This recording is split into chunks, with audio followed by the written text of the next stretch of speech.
अस्सलामुअलैकुम dear students, आज का हमारा टॉपिक है लंग कैंसर के लंग कैंसर क्या होता है। पीछे हमने पढ़े थे रेस्पिरेटरी डिसऑर्डर्स, ब्रोंकाइटिस वगैरह 3-4 हमने पढ़े थे। आज का जो हमारा टॉपिक है वो लंग कैंसर के लंग कैंसर होता क्या है, इसकी सिम्टम्स क्या है, इसकी वजूहात क्या है और इसकी कुछ टाइप्स हैं वो भी हमने पढ़नी है। तो सबसे पहले आपको पता होना चाहिए कि कैंसर होता क्या है, फिर जाके आपको समझ आएगी कि लंग कैंसर किसे कहते हैं। आपकी बुक में जो डेफिनेशन दी हुई है वो कैंसर की। कैंसर बेसिकली होता है कि जब सेल की जो डिवीजन होती है, सेल की जब डिवीजन होती है वो जब अनकंट्रोल हो जाए, यानी कि कंट्रोल से बाहर हो जाए और उसके नतीजे में बहुत ज़्यादा तादाद में सेल्स बने, तो वो जो सेल्स होंगे वो होंगे अबनॉर्मल सेल्स, जिनको हम कहेंगे कैंसर सेल्स या फिर ट्यूमर्स। तो देखिए आपकी जो डेफिनेशन है कि अनकंट्रोल्ड डिवीजन ऑफ सेल्स, जब सेल की डिवीजन अनकंट्रोल हो जाएगी, यानी कि आपने 9th क्लास में पढ़ा था कि सेल अपने आप को जो डिवाइड करता है 24 घंटे में, एक सेल अपने आप को दो आगे जो है वो डिवीजन करते हैं, यानी कि एक 24 घंटे लगते हैं। जब सेल की डिवीजन अनकंट्रोल हो जाएगी तो टाइम भी आपके कंट्रोल में नहीं रहेगा। ये बिल्कुल बहुत ज़्यादा जो तादाद में सेल्स बन जाएंगे, वो सेल्स जो होंगे एबनॉर्मल सेल्स हम उनको कहेंगे, जो बाद में क्या बन जाएंगे, tumour. Uncontrolled division of cells is called cancer. अब ये अगर लंग्स के अंदर, लंग्स के सेल्स के अंदर या लंग्स के टिश्यूज़ के अंदर ये डिवीजन हो रही है, सेल्स की अनकंट्रोल डिवीजन, तो फिर हम उसको कहेंगे lung cancer. Uncontrol division of cells of lung tissues is called lung cancer या फिर ट्यूमर। ट्यूमर भी लंग्स कैंसर को ही कहते हैं, कैंसर का दूसरा नाम भी ट्यूमर है। और जब ये बहुत ज़्यादा डिवाइड हो जाएंगे, सेल्स की डिवीजन बहुत ज़्यादा हो जाएगी, तो ये क्या करेगी, इन्वेड अदर टिश्यूज़, दूसरे टिश्यूज़ को भी इन्वेड करेगी, यानी कि दूसरे टिश्यूज़ पर भी इफ़ेक्ट करेगी, उनको भी जाके डैमेज करेगी, उनको भी ख़राब करेगी।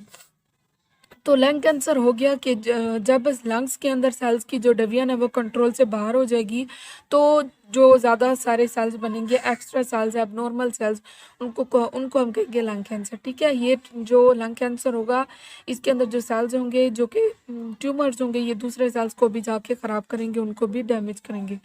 अब आ जाते हैं इसकी वजूहात पर, इसकी कॉजेज़ पर, कि हमारे पास जो लंग कैंसर है ये होता कैसे, इसकी ऐसी क्या वजह है जिसकी वजह से ये कैंसर हो सकता है। कोई एक वजह नहीं है, इसकी 3-4 रीज़न्स हैं, मैं आपको बताती हूँ। वो कह रहे हैं कि मेजर कॉजेज़ ऑफ एनी, कोई भी कैंसर है, कोई भी किस्म का कैंसर है, लंग कैंसर है, ब्लड कैंसर है, किसी भी किस्म का है, तो उसकी वजह बनेगी कार्सिनोजेंस। उसकी वजह कौन बनेगी, कार्सिनोजन। क्या लंग कैंसर है, चाहे ब्रेन कैंसर है, चाहे बॉडी के अंदर पूरे ब्लड के अंदर कैंसर है, किसी भी आपकी मतलब कि किसी भी किस्म का कैंसर है, तो उसकी वजह बनेगी कार्सिनोजेंस। कार्सिनोजेंस क्या होते हैं कि वो केमिकल्स जो कैंसर को फैलाएं, जो कैंसर पैदा करें, जिनकी वजह से कैंसर हो, उनको कहेंगे कार्सिनोजेंस। तो फर्स्ट रीज़न आ गया कार्सिनोजेंस।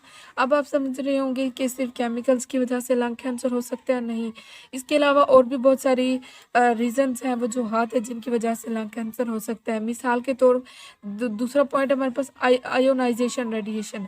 आयोनाइजेशन रेडिएशंस क्या होती है, जो सन से, जो सूरज से हमारे तरफ पड़ते हैं, यानी कि वो रेडिएशन जो सूरज से आती है, coming from sun cause lung cancer. यानी कि सिर्फ आपको कार्सिनोजेंस वगैरह की वजह से कैंसर नहीं हो सकता, बल्कि आयोनाइजेशन रेडिएशन की वजह से भी लंग कैंसर हो सकता है। इसके अलावा वायरल इन्फेक्शंस, वायरस की वजह से भी कैंसर हो सकता है।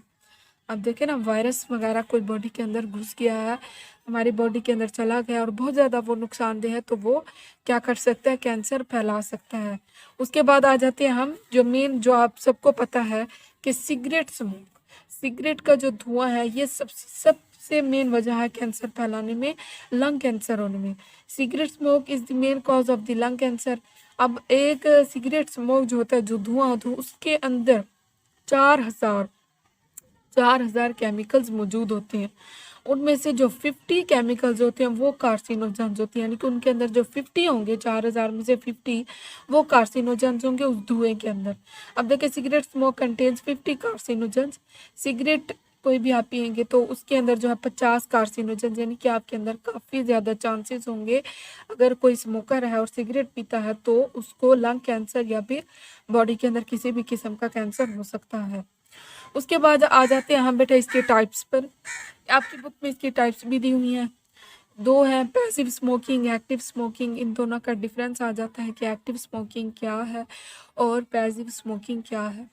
एक्टिव स्मोकिंग वो स्मोकिंग होगी जो कि smoke inhale from filter end of the cigarette, यानी कि जो बंदा स्मोकिंग कर रहा होगा, जो इंसान स्मोकिंग कर रहा होगा तो वो स्मोक को डायरेक्टली अंदर नहीं ले जाता, बल्कि उसके एक एंड पर, यहाँ देखिए आप, ये हमारे पास फॉर एग्जांपल एक सिगरेट है, एक एंड ये है और एक एंड ये है, ये वाला एंड उसके फेस की तरफ होगा, यानी कि मुंह के अंदर, सॉरी उसके मुंह के अंदर, माउथ के अंदर जो फेस एंड होगा वो ये वाला होगा।